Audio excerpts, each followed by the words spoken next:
Қайырлы түн. Қайырлы түн, Айнагүл ханым. Қалыңыз қалай? Ой, қазір кешірім сұрайын. Ештеңе етпейді. Тікелей эфиріміз басталды. Құрметті оқырмандар, қосыла кетіңіздер.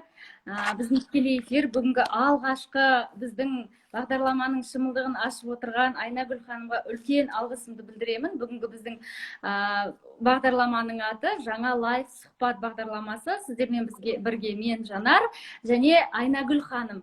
Өте сұлу блогер қыз екен, және де мен осы қызды бекерге таңдап алған жоқпын. Енді өзіңіз туралы айта кетсеңіз, және жасыңыз қаншада, блогты қашан бастадыңыз, қай өңірдің қызысыз, қай уақытта тұрмысқа шықтыңыз дегендей. Сәлем бердік баршаңызға, қайырлы кеш баршаңызға. Сәл төмен түсірсең, басым көзіңнен былай қарай көрініп тұр да, сәл телефон сәл көтеріп қоясың ба? Или өзің отыр, наверное, или отыр, потому что былайынан ғана көрініп тұр да, сондықтан кішкене. Қыздар, баршаңызға сәлем. Бүгін бізде керемет сұхбат болайын деп тұр. Айнагүл ханым, ой, сұлусың. Өте тамаша. Болды ма? Сәл тағы да көтер телефонды. Былайынан көрініп қалдың да, телефон. Вот осылай, наверное. Все, күшті болды. Сәлем бердік баршаңызға, қайырлы кеш. Күндеріңіз қалай өтті? Мен есім Айнагүл Жаманбай. Мен осы жаңадан бастап келген блогерлердің қатарынан боламын. Үйде декреттік демалыста, құр отырмай, жаңағыдай бір іспен бастайын деп хобби ретінде алып кеткен болатым осы блогерлікті. Менің жасым 23-те, жақында 24-ке толамын. Менің бір қызым бар. Мен ада еліне келінмін, өзім Қыпшақтың қызымын. Яғни біз тек қана салт-дәстүрді, жаңағыдай батыстың салт-дәстүрін ұстанамыз ғой. Жаңағыдай сәлем салуымыз кішкене енді оңтүстікке қарағанда кішкене өзгешелеу да. Жаңағы сәлем салғанды түсінбей қалып жатқандар бар шығар енді. Жоқ, қазір негізі сіздер жақтан блогерлар көп, келіншектер көбірек. Сондықтан қазір таныс болып жатырмыз. Инстаграм деген өте тамаша болды ғой. Қазір сіздердің мынау салтты керемет ұстанатындарыңыз өте тамаша, өте күшті, әсерлі. Маған өте ұнайды, сондықтан сізді таңдап отқаным бекер емес. Қыз келіншектерге үлгі болсын деп, өзіңнен бір қазір жаңадан түсіп жатқан қыз келіншектерге өзіңнен бір кеңес сұрайтын боламыз алдағы уақытта. Ал әзірше өзіңнің жасыңды айтып кетсең, қай жастасың қазір? Мен қазір Нұр-Сұлтан қаласында тұрамыз. Біз еншімізді алып бөлек шығып кеткенбіз. Нұр-Сұлтан қаласында мен абысым, яғни келініміз екеуміз бірге тұрамыз. Жасым 24-те, 23-те, жақында 24-ке толады. Сол қазір енді жақында болды ол бастағаныма блогерлікті. Кім болуды армандадың? Кішкентайыңда кім болуды армандап едің? Мен кішкентай кезімде енді сотта жұмыс істегім келген ғой. Қазір енді ондай арман жоқ. Сотта істеу туралы. Енді кішкентай кезде барлық нәрсені армандадық қой. Кішкентай кезімізде мұғалім болсақ екен дедік. Өйткені мектепке барған кезде барлығы енді жаңағыдай үлгі тұтады ғой мұғалімдерді. Мұғалім болсақ екен дедік. Одан қалса жаңағы әнші болсақ екен дедік. Сосын жаңағы енді ортада өлең айтасың ғой, жаңағы достарыңмен, даусың болмаған соң қоя қояды екенсің. Даусың болмаған соң қояды екенсің. Қой, әншілік менікі емес деп. Сосын ал бірақ 11-ші класста енді бәріміз енді мынандай арман қойып, мақсат қойып, мынандай салада жұмыс жасаймыз деген кезде СС мамандығын таңдадым негізі. Оқуды аяқтадың ғой? Иә, оқуды аяқтадым, бірақ СС мамандығын емес. СС мамандығына түскім келді. Иә, СС мамандығына түскім келді, бірақ өкінішке орай балым жетпей қалды. Ал осы Нұр-Сұлтан қаласында аграрканы бітірдім. Негізі. Тамаша. Негізі осы... Ау? Айта қой. Шымкент қаласында оқыдым, 2 жыл бастауыш мұғалімі. Өз мамандығың мұғалім сонда? 2 мамандық бар менде. Біреуі өсімдік қорғау және карантин, ол мамандықты аграркада 4 жыл оқыдым. Одан кейін 2 мамандықты жаңағы Шымкент қаласында бастауыш мұғалімін оқыдым. Тамаша. Енді қазіргі декретте қаламын. Қазіргі карантинге байланысты сенің мамандығың сонда көмек болар ма еді қазіргі жағдайға байланысты?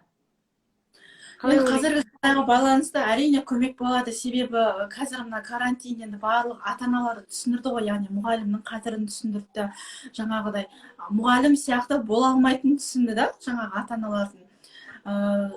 Көп ата-аналар қазір мұғалім сияқты бола алмаған соң үй шаруасынан қағылып кетті көп ата-аналар. Яғни баласы бар, енді бір ғана бала емес қой, бір отбасында 4 бала оқуы мүмкін мектепте, бір бала 3 оқуы мүмкін. Жаңағыдай енді үйде отырған аналарға енді қиын болды бұл карантин. Баланың сабағымен қадағалау, әрі мұғалімнің берген тапсырмасын орындау, әрі басқа да балалардың сабақтарын қадағалау енді ата-анаға қиын болып отыр мына карантинде. Мен солай ойлаймын. Әрине, әркімнің өзінің пікірі бар ғой, әрине білдіруге сіз дұрыс айтып отырсыз. Енді қараңыз, блогерлыққа келмес бұрын оған дейін бір мамандықты игердіңіз бе, жұмыс істедіңіз бе, жұмыс істеп көрдіңіз бе? Блогерлікке келмес бұрын мен негізі 2015-тен бері KFC саласында, KFC мейрамханасы бар ғой, сол жерде жұмыс жасадым 2019-ға дейін. Ой, қандай тамаша, өзіңе де KFC дайындай беретін шығарсың. Енді дайындай аламын, бірақ жаңағыдай KFC сияқты болмайды ғой, енді жаңағыдай құпиясын ешкім айтпайды ғой. Олар өздері мариновать етіп береді ма сонда? Иә, өздері жаңағыдай бүкіл спец жаңағы заттарын бәрін дайындап, мариноваттап бізге әкеп береді. Біз тек қана ұнға, суға пістіріп, сонда жасайтынбыз да, дайын 7-10 минутта дайындап беретінбіз. Негізі сол салада 5 жыл бойы жұмыс жасадым, KFC саласында, жаңағыдай кассада тұрдым, адамдармен жұмыс жасауды сол кезде үйрендім. Жаңағыдай болады ғой, бір клиентпен ұрысып қалатын ситуациялар, оларды шешуді үйрендік жаңағыдай. Өмірде болатын ситуацияның бәрін жаңағы сол KFC саласында жұмыс істеп үйренген болатын. Бірақ мен ол KFC-де жұмыс жасап көп опыт, яғни тәжірибе алдым десем болады. Яғни өмірлік тәжірибе, адамдармен қарым-қатынас қандай болады, мінезің қандай болады, барлығын жаңағы сол жерден үйренген. Етің пісті ғой, етің пісті яғни, иә? Иә, әрине. Ол жақта моральды түрде шаршайсың. Бір жағынан физикалық түрде шаршайсың ол жақта. Ол жақта даже 1 минут тоқтамай жұмыс жасайсың. Сол кезде үйдің қадірін түсінесің. Ал үйде отырып жаңа жұмыстың қадірін түсінесің ғой. Тамаша. Ол тамаша бір сенің өміріңдегі не екен, тәжірибе екен, өте керемет. Иә, мен 2004 жылда жұмыс жасадым, сол бойынша декретке де шықтым десем болады. Қандай тамаша. Қызың қай жаста қазір? Қызым арғы бөлмеде келін қарап отыр. Қай жаста қазір? Жасы қаншада? Неше? Жасы 1 жас 3 ай. 1 жас 3 ай. Тілі шыққан шығар, тәтті шығар. Тілі ақырын шығады, бірақ бір 7-8 сөз шамамен айтады. Яғни мама, папа, ата, бабай деген айтады. Өте тамаша, ол кездері тәтті кездер ғой, тәтті кезеңдер. Енді мынау өмірде ең қатты ұятқа қалған кезің осы уақытқа дейін. Есіңде ма? Ең ұятты қалған кез, мысалы, барлығымыз келін болып түскен екен, бізде адайларды жаңағы ат атамау, жаңағыда ат тергеу қатты неткен ғой. Мен жаңағыдай қайнымның атын атап қойған ғой. Енді жаңадан келін болып түскен, қайнымның атын атап қойған, мен үшін кішкене енді ұятта болып қалды. Ата-енем кішкене ыңғайсызданып қалды да. Ондай ситуациялар болады, енді барлық келіне болған шығар. Содан жаңағыдай тамақтың тұзы жаңағыдай кем болып, аз болып, онда енді кішкене ұят қалғасында көпшілік қонақ шақырған кезде. Ал былайынша қатты ұялған кезім қатты болмапты. Өзің байсалды болғаннан кейін ондай нәрселерге көп ұрына қоймаймын дейсің ғой. Иә, мен бір жаңағыдай неловко ситуацияны ондай қатты өзіме көңіліме көп қабылдамаймын да. Қоя салам былайынан. Тастай салам, игнор болды. Ой, ол өте тамаша қасиет қой, өте тамаша қасиет. Ең қатты қорыққан кезің, шошынып қалған, қорыққан кезің болды ма? Ең қатты қорыққан кезім енді барлығымыз тұрмысқа шыққаннан кейін жаңағыдай енді прям қатты қорыққан кезім жаңағыдай енді жүктілікте тастап қойғаным прям қатты болды, өзіме қорқынышты болды. Ал екінші қатты қорққаным жұмыс барысымен Москваға барғанбыз, Мәскеу қаласына. Сол кезде ұшақтан қалып қойғанбыз. Сол кезде Қазақстанға барамай қалам ба деп қорқтым. Ол енді қазіргі таңда қатты проблема, жете алмай жатқан, елге жете алмай жатқан қаншама адам бар. Ең қатты қуанған кезің. Енді бұл өте тамаша кезеңдердің бірі ғой. Ең қатты қуанған кезіңді есіңе алшы. Ең қатты қуанған кезім енді қызымды босанған кезде кеудеме қойғанда енді ол сезім енді прям ана бақытын сезінген ең қатты қуанған кезім. Иә, ол енді тамаша кезең. Ол тамаша. Жаңағы диплом алғаныңның өзі қуаныш, жаңағыдай ата-анаңды қуанып грантқа түскеніңнің өзі қуаныш. Ата-ананы жаңағы салмақ салмай өз күшіңмен оқуға түскеннің өзі қуаныш, әрине. Әрине. Өзің күшіңмен түсіп, өзің оқыдың ғой сонда? Иә, өз күшімен жаңағыдай 11-ші сыныптан кейін ОБД тапсырып, өз күшімен сол түскен болатын кезінде. Тамаша, керемет. Әттең-ай деп өкінген кезің болды ма? Әттең-ай деп өкінген кезім, иә, болды. Жаңағыдай неге мен тек қана KFC-де жұмыс жасадым, неге мен басқа салада өзімді көрмедім деген болды менде. Бірақ енді қазір қуанатын шығарсың, себебі блогерлықтарда қазір өте тамаша табыс тауып жатыр, өздерінің күндерін көріп, керемет өмір сүріп кетіп жатқан блогерларды да көріп жатырмыз ғой. Сондықтан сен де қазір бастау болып тұр ғой. 50 мыңнан астам фолловерің бар екен, сондықтан да ол да жаман емес.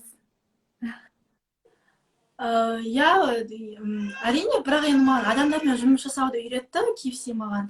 Бірақ енді жаңағыдай басқа саланы да көргім келген. Бірақ қорқыныш болады. Басқасы бір салаға үйреніп қалсаң, екінші салаға кету кішкене қорқыныш болады. Иә, ана бір кальяға кіріп алғаннан кейін шығу қиындау ғой.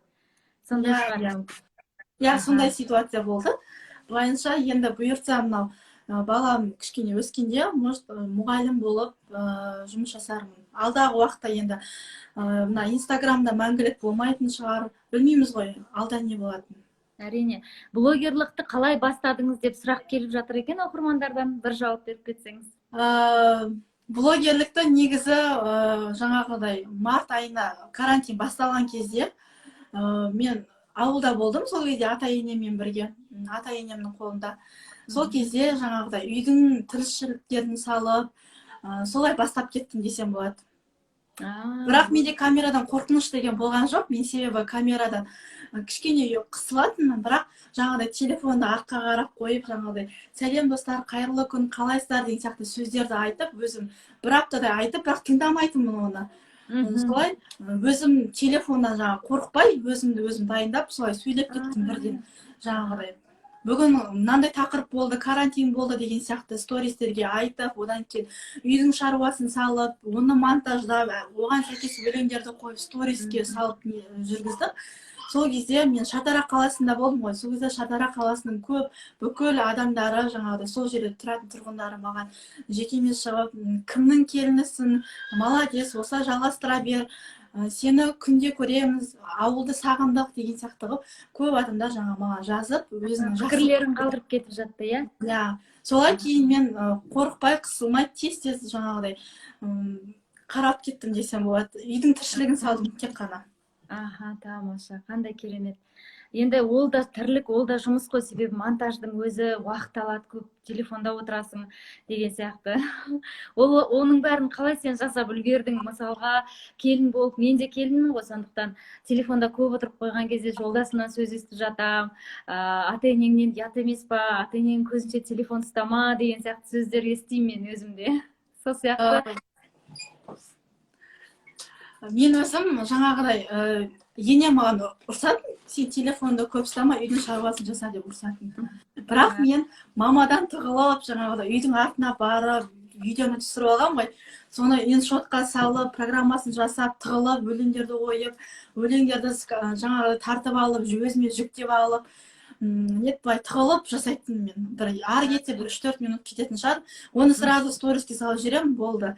Одан кейін келесі істеген шаруамды видеоға түсіріп аламын да, оны да жаңағыдай білдіртпей, жаңағыдай енді ата-енем көзінше телефон ұстасам барлығы сөйлейді ғой, ол кісілер тығылып жаңағыдай бәрін істейтін. Енді ниет болса барлығын да жасауға болады. Әрине, тірлікті де үлгердім, иншотпен жұмыс істеп те үлгердім дейсің ғой.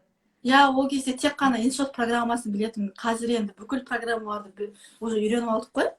Ал ол кезде тек қана сол программаны білетімін. Басқа программа білмейсің ғой, өйткені блогерлікті келу үшін де оқу керек екен. менің қателігім оқымай өзім бастап кеткем. Жоқ, сол бастағанның өзі батырлық қой сенде, қандай тамаша. Соның өзінен керемет қазір оқырмандарың бар, өзіңді сүйіп тыңдайтын, сүйіп оқитын оқырмандарың бар мысалға. Сол күшті болып батырлығыңның арқасында қазір танымал болып отырсың енді. Енді жолдасыңмен қалай таныстың? Мен жолдасыммен сол KFC-де таныстым. Екеуің бірге жұмыс істедіңдер? Жоқ, бірге жұмыс жасамадық. Мен кассада тұрдым да, жаңағыдай. Сол кезде ол кісі жаңағыдай KFC-ге келіп шай алған болатын. Сол шай алып жаңағыдай мен сол кезде жаңағыдай тез жұмыс жасап жатқанды мен жаңағы шапшаңдығымды көріп ұнатып қалған екен. Пысықтығыңа ғашық болған ғой. Иә, солай десем де болады. Солай ұнатып қалған и екеуі күнде келіп жаңағыдай күнде шай ішіп кететін. Қандай тамаша. Күнде шай ішіп кетіп, сосын ол кезде Инстаграм ондай хит емес еді, ол кезде ВК хит еді ғой. ВК-дан жазатын сосын маған. Қандай керемет. Өзің енді қандай қылығына ғашық болдың, ұнаттың? Мен жолдасымның енді бір ең алдымен енді сырт келбеті прямо ұнап қалды. Өзің енді сабырлы болып көрінді маған. И маған сондай бір сабырлы, екі сөйлемейтін, бір сөйлейтін, сондай ер азамат жолықса екен дейдім, бірақ прям жолдасым солай жолықты. Тамаша. Ал қазір енді жолдасыңыз қызғаншақ па? Қызғанады ма? Мен жолдасым мұндай орынмен қызғанады, бірақ мен қызғанатындай повод бермеймін. Жаңағыдай Инстаграм болсын, басқа болсын. Мен даже мысалы Инстаграмға тек қана андай келін өмірін саламын, өзім өмір саламын, жаңағыдай мен қызғанатындай. Естім дейсің ғой. Иә, қызғанатындай мен видео салмаймын. Не салсам да жолдасымның рұқсатымен, жолдасымның тексеруімен саламын, себебі артық кетіп қалған жағдайда онда жолдасым барлығын бәрі өшіргізеді. Ер кісі болған соң сондай қаталдау болу қажет енді. Ол бізге дұрыс енді. Ол бізге керек дүние. Үйде отыру, қазір енді сен баланы дүниеге алып келгеннен кейін үйде отыруды көріп отырсың ғой. Негізі саған үйде отыру ұнамды ма, әлде тірлікпен сыртта жүрген ұнамды ма? Енді мен дәл қазіргі жағдайда мен тіпті жұмысқа шығып кете де алмаймын, үйде де толығымен отыра да алмаймын. Себебі жұмысқа шығып кетсең екі ойым бәрі балада болады, ал үйде отырсам бәрібір де үйде жұмыс жасау керек, табыс алып келу керек деген сияқты бір ой болады да, жаңа жұмыс жасап етің тірі болғаннан кейін, пысық болғаннан кейін отыру қиындау дейсің ғой. Иә, үйде отыру қиындау, бірақ үйде отырып та табыс табуға болады. Үйде отырып та кез келген саланы істеуге де болады. Үйде отырып та барлығын жасауға болады. Тек қана ниет болса болды сол. Бірақ енді мен бұрын жаңағыдай декретке шыға салысымен ішім пысқан, шын айтайын. Ішім пысқаннан енді бір 2 сағат болса да жұмыс болса да істеуші едім дейтін. Иә, енді ол қазір бала-шаға өсіп, екіншісін босанып қалсаң, дәл солай қайтадан не басталады? Жұмысқа шыққың келіп, тартып, сыртқа қарай. Қазір енді Астанада тұрып жатырсың, иә, бір қалада тұрады екенбіз, өте тамаша, керемет, кездесуге болады екен бізге. Негізі өзіңе қай қала жақын? Мысалға сен Шымкентте тұрдым дедің, иә? Шымкент жақын ба, Астана ма, әлде Алматыға тартып кетер ме едің? Қалай ойлайсың? Астанаға үйрендің ба? Нұр Сұлтан қаласына үйрендім, ол жерде тұрған уже 7 жыл болды. 7 жылдың ішінде уже сіңісіп кетеді екенсің. 7 жылдың ішінде сіңісіп жолдасыма келген жұмыста. Иә, жолдасыңызға да бір сұрақ болсын, төркініне қанша уақытта бір жібереді келіншегін?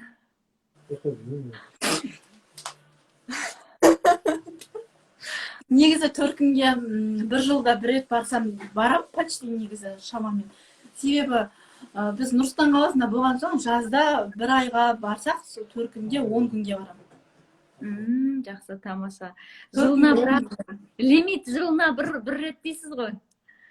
Енді егер той болып қал жатса, менің төркін жағында, онда тойларға жібереді. Ал егерде жаңағыдай арнайы бір баратын болсақ, бірінші Шардара қаласына бір айға шамамен жоспарлап барамыз. Одан кейін 10 күнге, сол бір айдың 10 күніне төркінге барып қайтамын. Тамаша. Ал енді өміріңізде ең қымбат сыйлық алған өзіңіз қабыл Өмірімде алған.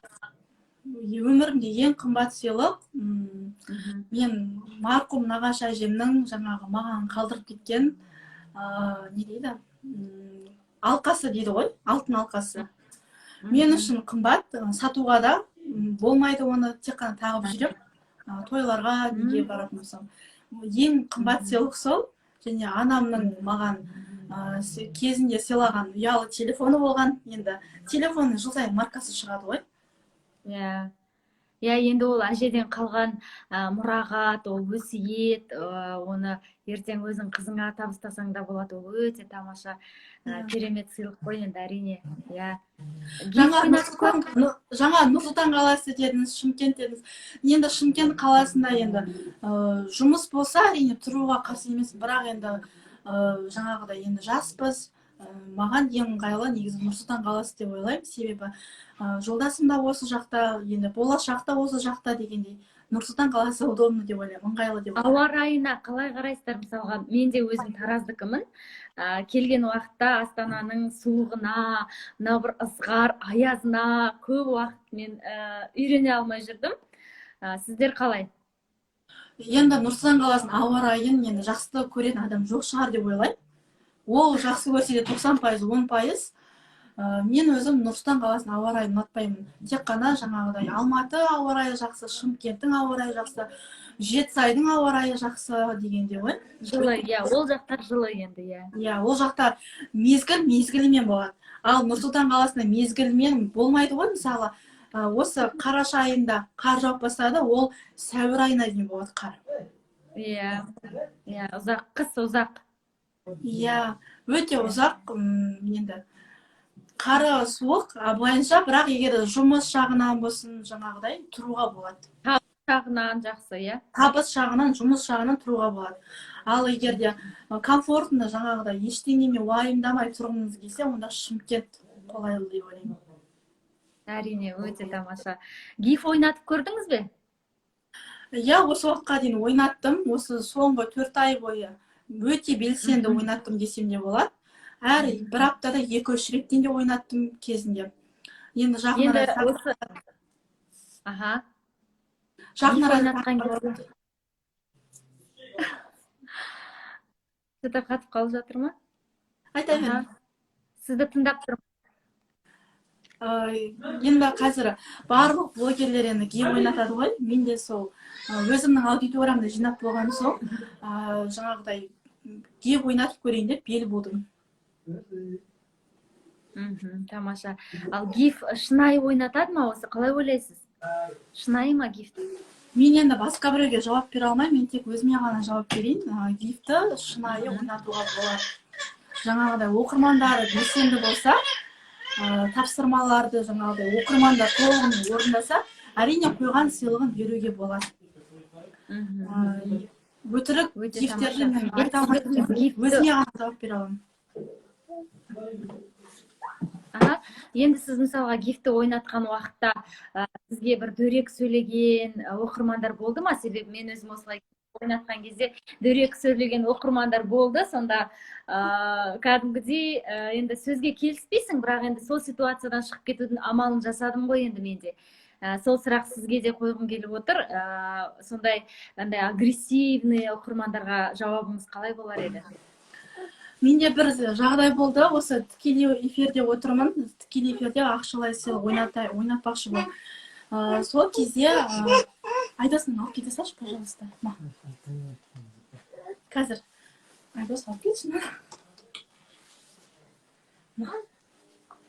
Менде тікелей эфирде жаңағыдай маған ақшалай сыйлық ойнататын кезде тезірек ойнат, неге созып отырсың деген сияқты бір жаңағыдай кері пікір болды.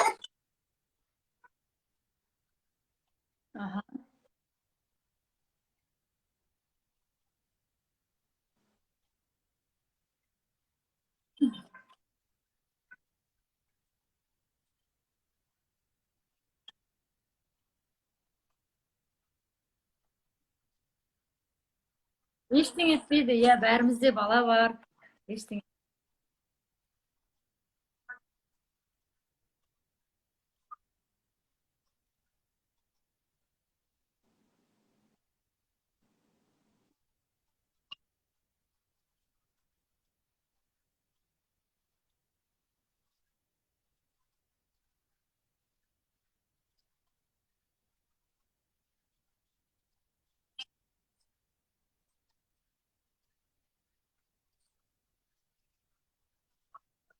мхм,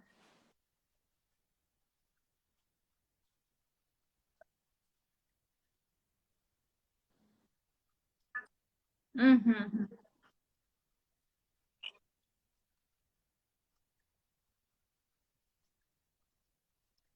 Аха, аха. В общем, ситуациядан шықтыңыз.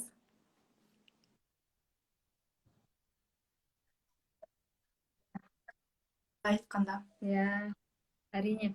Отандық, Ау, аха. даусыңыз Отандық әншілерден кімді сүйіп тыңдайсыз? отандық әншілерден мен қазір тек қана той әндерін тыңдаймын. Аха. Қазіргі таңда бос уақытыңызды қалай өткізесіз? Менің бос уақытым контент жасаумен өтеді. Жаңағыдай ертең не түсірсем болады, қандай видеолар түсірген жаңағыдай удобно, ыңғайлы деген сияқты мен өтеді. Екінші жаңағы мен қызыммен айналысамын. Жаңағыдай қызым тілімен айналысамын да. Мамай, папай деген сияқты тілімен айналысам.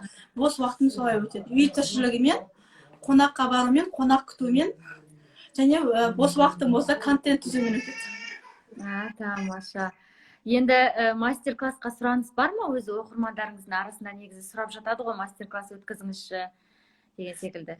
Мастер-класс болғанда мен енді торт пісірмеймін, ондай проф түрде айналыспаймын тортпен. Жоқ, осы парақшада блогер болғанда блогерлықтың сабағын сұрап жатады ғой. Блогерліктің сабағын енді қазір көп адам үйретіп жатыр. Көбісі үйретіп жатыр. Кәдімгі өзінің практикасымен үйретуде. Бірақ егер де алдағы уақытта оқырмандар енді қатты былай оқығысы келіп, сұраныс болып жатса, әрине оқытуға қарсы емеспін. Өйткені барлық қыз-келіншек блогер болуға лайықты. Барлық қыз-келіншектер блогерлер сияқты табыс табуға лайықты. Үйде отырып бос уақытын жаңағыдай өзінің өмірін түсіру арқылы ақша табуға лайықты. Барлық оқырмандарға айтарым, блогерлікті оқып алған дұрыс негізі. Менің қателігім оқымай бастап кеттім. Бірақ жаңағыдай бастап кеткен соң, бірақ мен оқып алдым. Міндетті түрде мен оқып алдым. Енді блогер болу қызық па, әлде қиындығы да бар ма? Қатар. Енді бір қарағанда қиын болып, оңай болып көрінуі мүмкін да. Жаңағыдай тек қана телефонға сөйлеп, пәленбай ақша алады деген сияқты оңай болып көрінуі мүмкін енді баршаға. Бірақ маған да кезінде солай болып көрінді ғой. Негізі ол қиын екен. Жаңағыдай оқырманыңды жалықтырмау үшін күнде әртүрлі сторис салу керек, әртүрлі видео салу керек, мысалы. Ал мен баста ойлағам ғой, бүгін үй жинағанды салам, бүгін ертең дала сыпырғанды салам, одан сиыр сауылатқанды салам, жер қазғанды салам деген сияқты ондай болды. Одан кейін не салам? Вот, не саламын, енді бәрін салып қойып, мен аналарды қайтадан саламын ба деген сияқты болды. Содан жаңағыдай идея, контент керек екен. Блогер деген тек қана сөйлей берген болмайды екен негізі. Өзімізде бір адам сөйлей берсе жалып кетеміз ғой, мүмкін оның даусын алмай қалуы мүмкін. Сол сияқты блогер болу ол қиын, бірақ сырт көзге оңай болып көрінуі мүмкін. Бірақ енді өзіңе қызық қой. Маған енді ол өзіме қызық, жаңа мен оны хобби ретінде қараймын. Ал егер де ақша жағына келгенде мен жұмыс ретінде қараймын, ал қызық ретінде қарағанда мен оны хобби ретінде қараймын. Ол блогерлік, ол телефонмен тек қана сөйлей береміз, оқырманмен де жаңағыдай байланыста болу ғой ол деген. Оқырманның кері пікіріне ол көне білу керек та, блогер деген. Енді неше түрлі пікірлер болады, кері пікірді де қабылдай білу керек. Кері пікір болмаса, ол жаңағыдай қабылдай алмаса, онда ол адам блогерлік тастап кетеді. Иә, көңілі қалып қалуы мүмкін ғой, маған сөйтіп жазды деп. Иә, көңілі қалып кетуі мүмкін. Мысалы, сен неге күнде манты пісіре бересің? Ол білмейді ғой, үйінде қандай жағдай болып жатқанын, мысалы. Тек қана ол не пісірді, соны салды. Ал ана блогер көңіліне алып қалса, болды, мен ертеңнен бастап манты пісірмеймін, мен ештеңе пісірмеймін деп жаңағыдай өзінің көңіл күйін түсірсе, онда ол одан блогер шықпайды. Блогер деген ол ешкімнің сөзіне мән бермеу керек. Хейтерлер ол күйеуің де болуы мүмкін, ата-енең де болуы мүмкін. Ол тіпті мамаң да болуы мүмкін да, хейтерлер. Оқырманнан бөлек. Барлығының жаңағы пікірін кері қабылдамау керек. Тек қана позитивті я деп өзіңнің айтқан тыңдау керек. Өзіңнің жүрегіңді тыңдау керек. Егер де ақшаға қызығып блогер болатын болса, онда ол адам ұзаққа бармайды. Өйткені ол талпынады инстаграмға енді табыс табу үшін вложение керек. Мысалы гифтерге қатысу керек, оқырманды жинау керек, қызықты контент түсіру керек. Ал блогер ақшаға бола қызықса, онда ол адам ұзаққа бармайды, жарты жолда тастап кетеді. Ал егер де блогер деп жаңағыдай қызығып, жаңағы не жағдай түсірсе де шаршамай, контент түзуден шаршамай, оқырманға беретін пайдалы кеңесі болсын, пайдалы видеосы болсын, жаңағыдай вайн түсірсе де жаңағыдай тәрбиелік мәні бар вайн түсірсе, ол блогер ұзаққа барады. Енді өзіміз де мысалы көріп жүрміз ғой, қаншама блогерді кезінде 2016-тан бастап видео түсірген блогерлер қазір қандай дәрежеде. Иә, көтеріліп кетті, иә. Иә, ол кісілерді барлық қарайды, көреді, оның уже өзінің оқырманы бар. Ал енді бастап келе жатқандарға ол тіпті қиын. Ол кезде блогерлер тіпті аз болған, енді қазір өте көп. Блогер деген өте көп қазір. 2000 бірі қазір блогер болсам екен дейді. Бірақ мен айтатыным, блогер болу үшін ақшаға қызудың қажеті жоқ.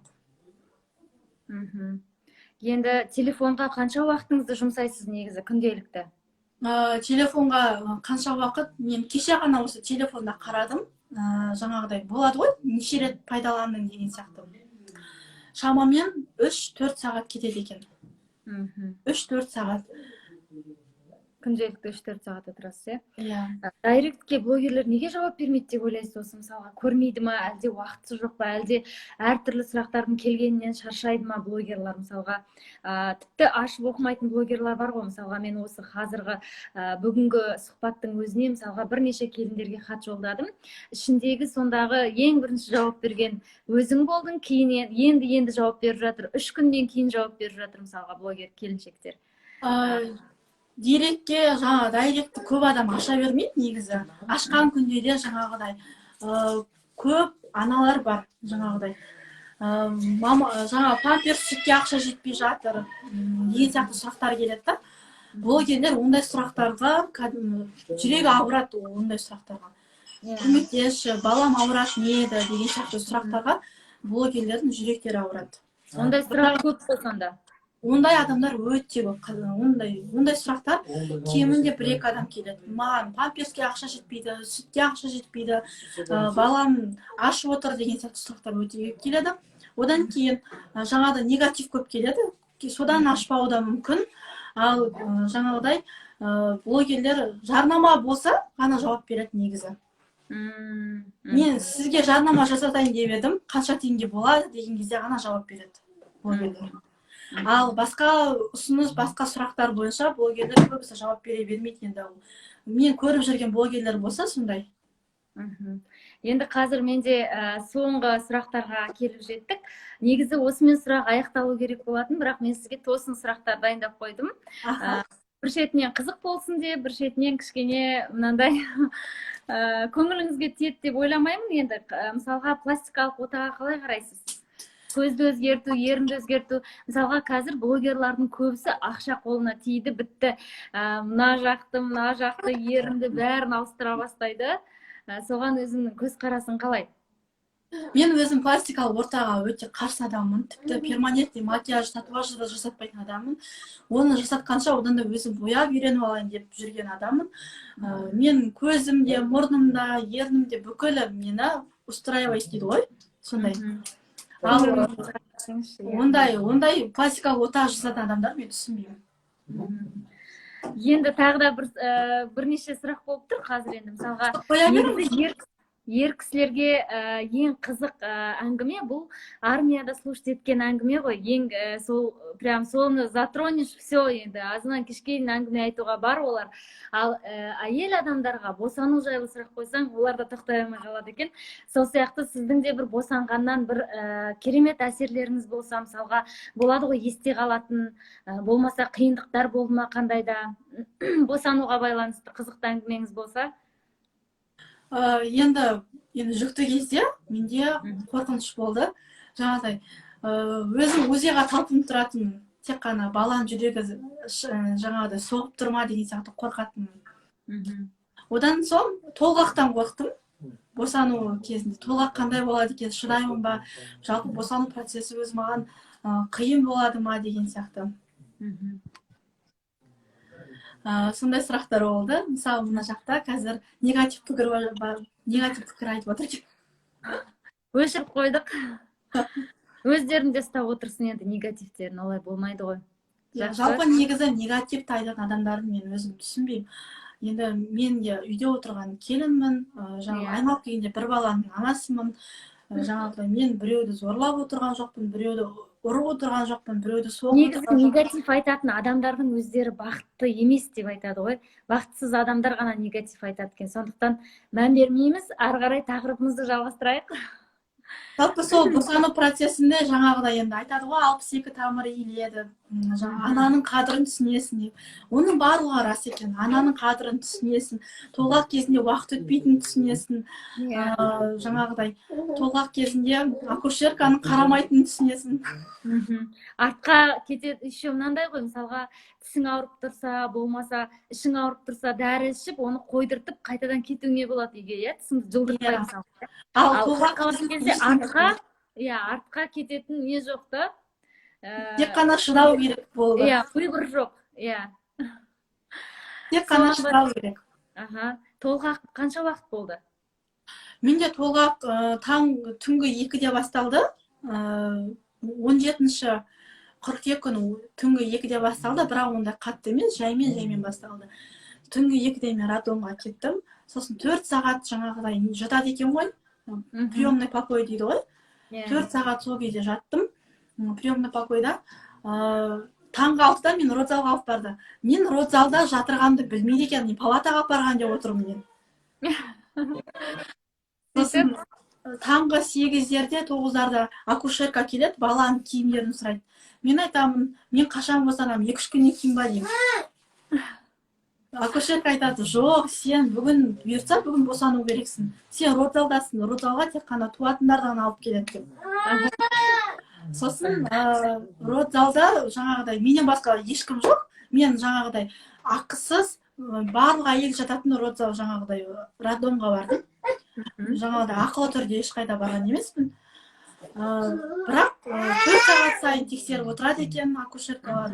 Мен деген қайта барамын, мен туым керек деп. Сосын уже кешкі 4-терде вызывающий система дейді ғой. Сондай салды, соны салғанда енді қиын болды. Маған уақыт өтпейді, жеңешем партнер болды. Жаңағыдай мені басты ғой. Мен шыдамаймын, болды, туамын. Бала келмей жатса да, ашылмаса да ештеңе туамын деп жаңағыдай. Негізі өзің босандың ғой? Өзім босандым. Бірақ жаңағыдай разрыв дейді ғой. Ондайлар барлығында болады енді. Енді ол болғанда енді мама дедім. Қанша вес болды балада? 3 кило 500. 3,5. Онда, конечно, кішкентай болса болмас еді, бірінші плод негізі сондай кішірек болады ғой. Ал негізі, мысалға, менде өзімде бірінші вообще недоношенная болған кезде ол өте оңай. Недоношенная болса оңай. 3-те 500 болды, бірақ мен қызығы аяғым ауыр кезде 40 килограмм салмақ қостым. Сосын оңай тастадың ба босанғаннан кейін? Жоқ, тастамадым. 20-сын тастадым, 20-сы қалды. Өзің томпақ емес, арық болғасың ба сонда? Қазір томпақ? Ол кезде енді қыз кезімде арық болғанмын, салмағым 50 мен 60-тың арасы болған. Қазір өзіңе керемет жарасып тұр, өзіңнің формаң прям сұлусың, сұлу келіншексің. Бірақ енді арықтау керек, салмақ тастау керек. Енді қазір карантинге байланысты бәріміз де салмақ қосып алып отырмыз үйде. Карантин уақыты бәрімізге жағып жатыр. 15-20 килограмм жайынан қосып алып жатырмыз. Ол ешкімнің ренжитін нәрсесі емес. Солай барымыз сол енді. Ішеміз, жатамыз, одан басқа не? Сыртқа шығуға болмайды, маскамен ғана шығасың. Сондықтан құрсын үйде жата берейік деп жата бергеннен салмақта қосып алып жатырмыз, иә. Келесі сұрақ, негативке қалай қарайсың? Мысалға, салонға бардың делік. Шашың ұзын ба өзіңнің? Шашым ұзын, иә. Мысалға сенің шашыңды қиып тастады делік. Мысалға осы Қарақат ханым бір сұхбатында айтқан болатын. Шашы ол кісінің ұзын ғой, тіпті ұзын ол кісінің шашы. Сонда жаңағы салонда отырып, тірліктермен телефонда көп ұзақ отырып қалдым дейді. Сөйтіп жаңағы, мына жерден қияйық па деп сұраған екен. Жаңағы мастерлар сөйтсе, қия берші деген ғой. сөйтіп шолтитып мына жерінен қиып тастамай ма қарақатқанның. Сол мен шашын көрген кезде құдай сақтағыр, мынаған қаққыды екенге не айтамын, мына шашымды не қылдыңдар дейді. Сол сияқты енді бас аман болса шашым өсер деп ашуланған жоқпын, ештеңе етпейді, енді ұзын шашпен ұзақ жүрдім ғой деп өз өзімді бастым деген сияқты. Сенің шашыңды солай түбінен қиып тастаса былай мысалға каре қылып әсерің қалай болар еді? Күйеуіңнің әсері қалай болар еді бәрі? Мен жолдасыма енді ондай қатты әсер етпейді, себебі орамал тағасын шашып көрінбейді. Бірақ енді маған кішкене ыңғайсыз болуы мүмкін, себебі мен шашым белімнен асады. Айтады ғой қазақта, белінен асқан шашты қиюға болмайды деп. Бұрын бар екен ғой. Соны қатты нетемін, жаңағыдай шаш қиюға мен өзім қарсымын. Бала кезде мен шашымды өсірем. Тіпті мынандай шашым менде болған емес. Тек қана ұзын шаш. Ал салонға барып егер ондай жағдай болып қалған жағдайда, енді шашым тезірек өссе екен, бұрын қалыпқа келсе екен деймін, болды. Енді домалақ келіншегімін десеш. Егер де ондай жаңағыда қиып кеткен жағдайда мен ол кісіге ұрысып айқайлағанмен мен шашым өсіп кетпейді бәрібір де. Иә, дұрыс айтасың. Өте тамаша. Шашым өсіп кетпейді. Өте тамаша жауап. Енді қазір мысалға орамалды үйде де тағасың, ата-енең болмаса да өзің күйеуіңнің көзінше осылай орамалмен жүресің сонда, иә? Или қазір ата-енеңмен тұрасың ба? Ата-енем жоқ, ауылда тұрады. Бірақ енді орамалды мен жиі тағамын десем болады. Кейбір моменттер болады, жаңағыдай орамалсыз жүреді. А былайынша қонаққа барған жағдайда, қонақ күткен жағдайда строго орамал. Жолдасымда мысалы бір тойға бір жерге баратын болсақ, тек қана орамал. Ал егер де өзімнің төркін жағымда егер де той болып жататын болса, мен орамалсыз барам, жаңағыдай төркін жағымда. Ал егер де жаңағыдай қайын жұрт барлық жақта болған кезде мен әрине орамал тағамын. Келіндік міндетім бірінші орында. Үйде мысалға менде жолдасым үйде жүргенде басындағы каскаңды шешіп тасташы деп айтады. Кейде мысалға ата-енем келіп кеткен кезде орамал шешуді ұмытып кетсем, өзім жүре берем. Сондай уақытта басындағы каскаңды шешіп тасташы деп алып тастайтын кездер болады өзінің. Сол сияқты жолдасың солай жасай ма? Жолдасым олай жасамайды, себебі біз келінім екеуміз тұрамыз ғой. Келінім менің жолдасымның көзінше орамал тағып алады. Үнемі жолдасым бар кезде орамал тағып алады. Сол кезде маған да ыңғайсыз. Келінім орамал тағып алса, мен орамалсыз жүрсем, маған да ыңғайсыз. Үлгі болсын деп өзің де орамал тағасың? Әрине, өзім де тағып аламын. Себебі айтады ғой, жолдасыңның абыройы ол сені орамал таққаның дейді ғой. Орамалмен енді жүрем. Ата-енем болса да, болмаса да орамалмен жүруге тырысамын. Ал егер де Нұр Сұлтан қаласында болған екен, торговый центрлерге былай барған кезде, енді орамалсыз жүресің ғой, шапкамен немесе былайынан. Ал егер де үйде қонақ күтетін болсаң, немесе үйде жай жүретін болсаң, онда орамалмен. Енді тағы да бір соңғы сұрақ, бұл сұрақ енді кішкене мынандай щепетильный сұрақ деп айтсам болады. Мысалға сен кухняда посуда жуып тұрсың делік, артыңнан жолдасың келіп, сүйіп, құшағына алып жатқанда енең кіріп қалды делік кухняға. Сонда өзіңді ұстайтын жаңағы қандай сондай ситуациядан шығып кетуге қандай әсер жасар едің? Енді мен ондай ситуацияға мен түсіп көрмеппін. Себебі мен жолдасым ондай ата-енем бар болса да, жоқ болса да, жаңағыдай ондай ас үйде болсын, сүйіп, жаңағы романтикалы ондай жағдай жасамапты. Ондай жағдай болмапты жалпы. Мен жолдасым ондай романтик емес, жаңағыдай басқа жұптар сияқты.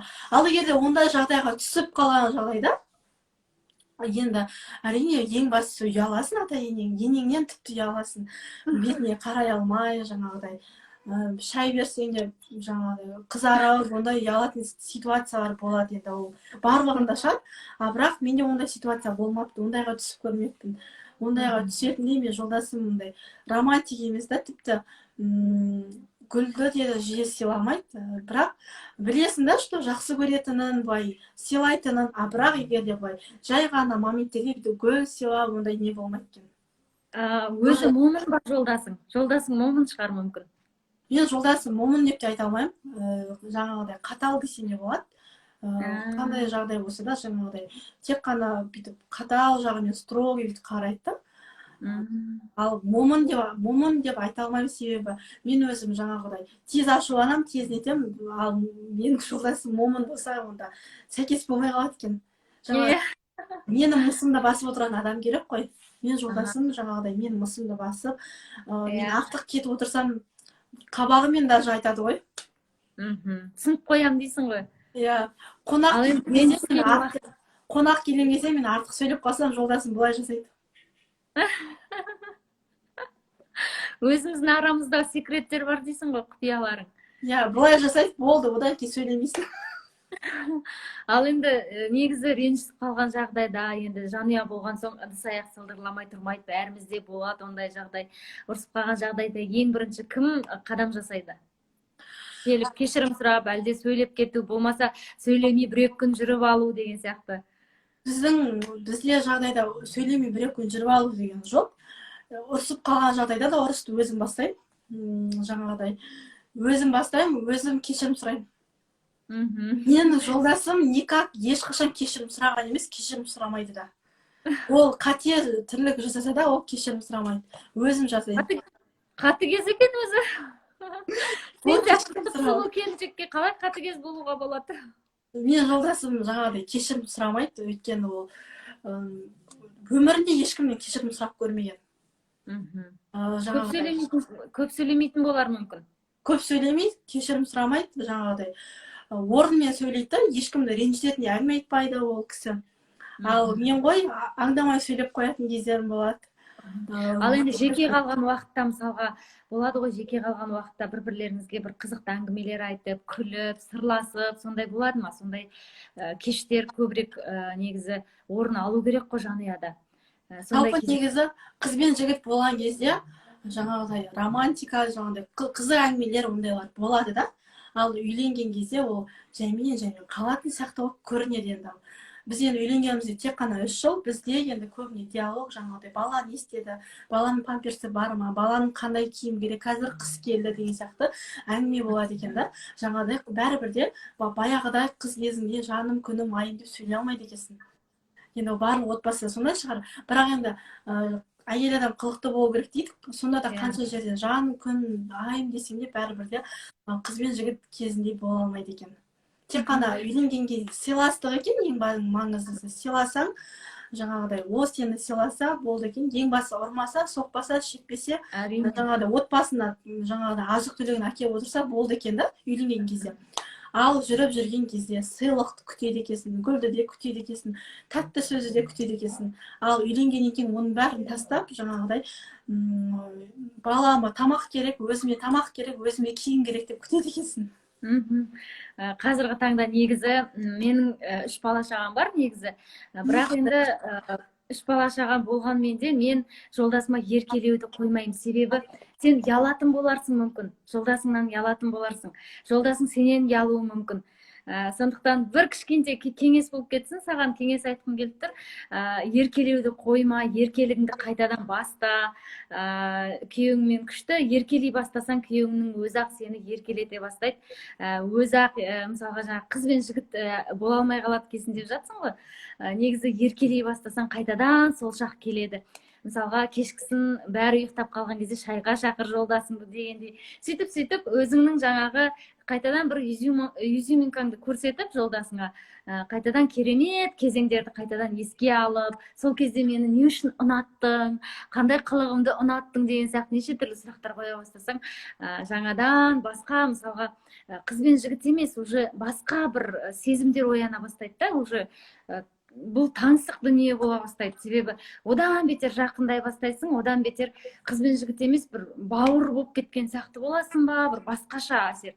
Осы Тұрсынбектің бір күлкілі әңгімесі бар ғой, әйеліңнен яла бастайсың, туысқаның сияқты болып кетеді екен деген, білесің ба? Иә.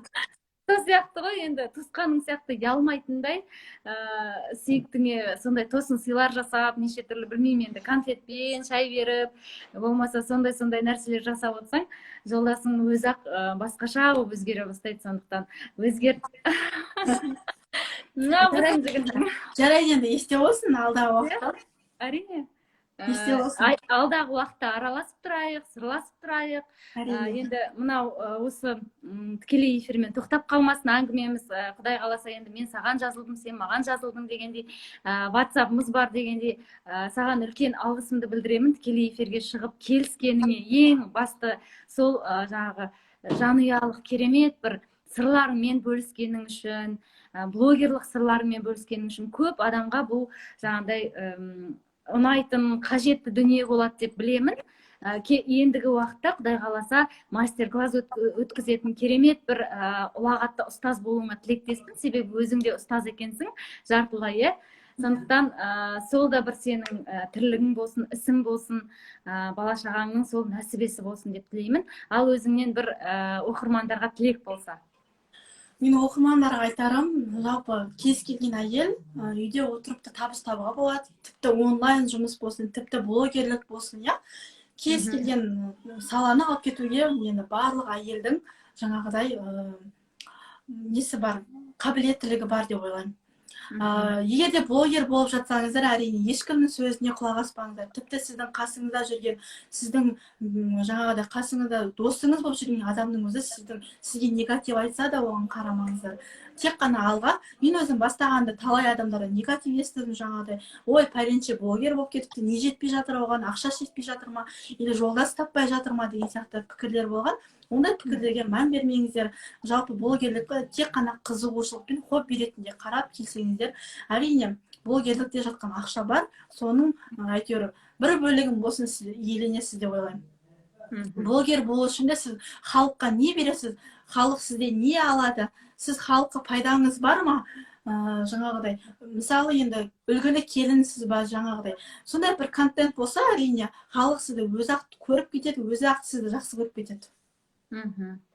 Үлкен алғыс, үлкен рахмет, бақытты бол, баянды болсын өмірлерің, бала шағаң көп болсын, бала шағаңның рахатын көр, жолдасыңмен қартайғанша бірге бір жастықта бас қосып өтулеріңе тілектеспін, әрине.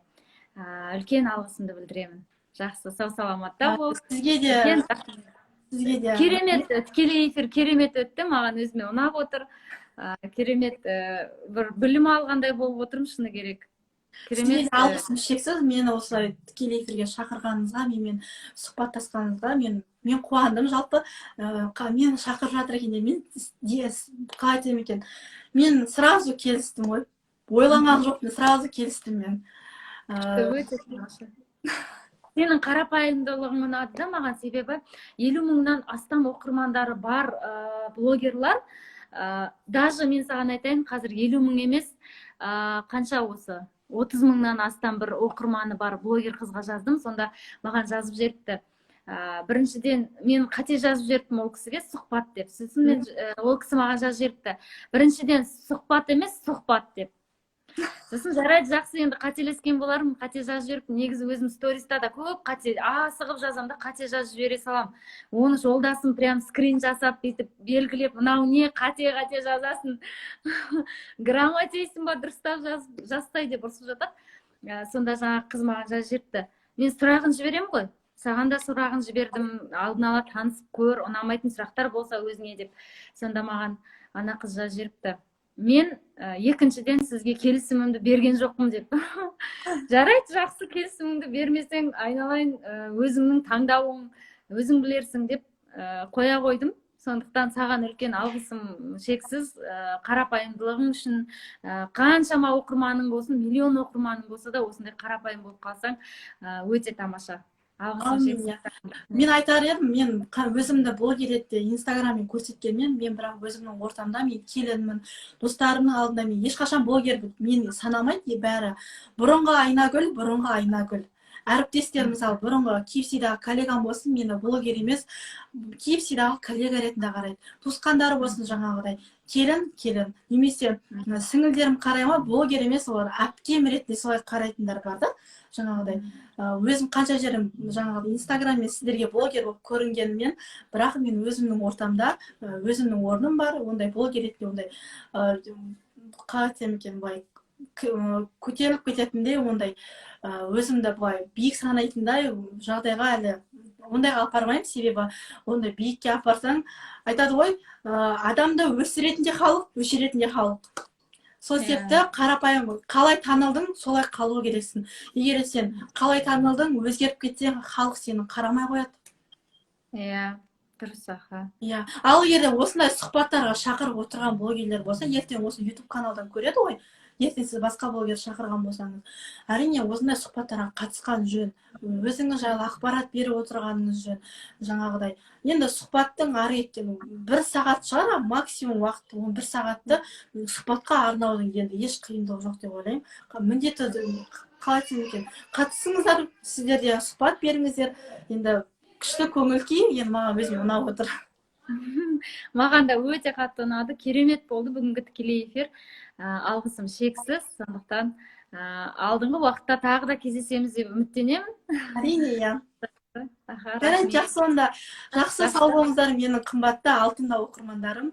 Жақсы, қайырлы түн. Келесі эфирлерге, келесі сұхбаттарда кездескенше. Жақсы, сау саламатта болайық. Жақсы, сау болыңыздар. Аха, жақсы. Мгм.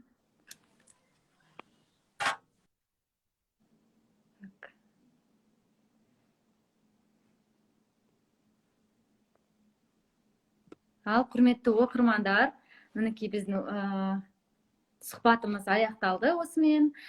Өте тамаша болды, өзіме қатты ұнады.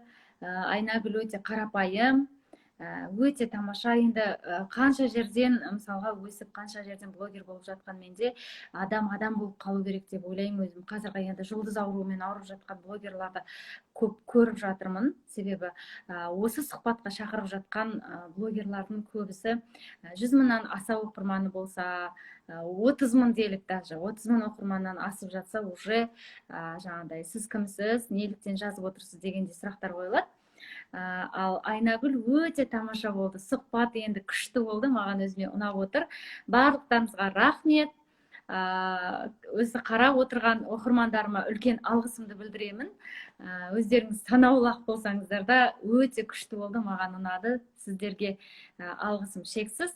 Рахметімді білдіремін, және күнде сағат 10 және 11 уақытысында осылай тікелей эфирге мен түрлі блогерларды, Құдай қаласа 24 күні Майра Төлепберген ханыммен осылай тікелей эфирге шығатын боламыз. Көріңіздер, міндетті түрде өте қызық болады деген үміттемін.